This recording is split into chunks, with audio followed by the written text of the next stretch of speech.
Bonjour à tous et bienvenue aux vidéos de l'Écomarché de novembre, une revue mensuelle de l'actualité dans le secteur des grains. Le rapport de l'USDA a été haussier pour le maïs et baissier pour le soya. Le rendement du maïs a été corrigé à la baisse, tandis que les exportations de soya ont décliné en raison de l'absence des achats chinois. À l'international, les estimations en Chine ont chamboulé l'offre et la demande de maïs à cause de leur correction des estimations de production et des stocks qui rendent les comparaisons difficiles. De plus, les importations chinoises de soya ont décliné de 4 millions de tonnes, ce qui a envoyé un signal négatif sur les marchés.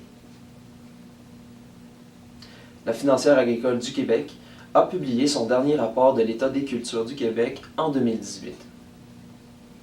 La récolte du maïs est complétée à 83%. Le rendement du soya et du maïs est évalué entre moyen et supérieur à la normale. La qualité du maïs est de moyenne à bonne pour l'ensemble du Québec et celle du soya est moyenne pour la majorité de la province. Le or a perdu près de 1 cent de sa valeur en raison du déclin de la valeur du baril de pétrole.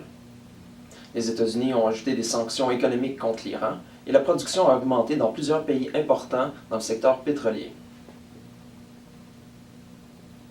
Au Québec, les bases locales pour une livraison immédiate se sont appréciées pour le maïs, tandis que celles du soya ont beaucoup varié.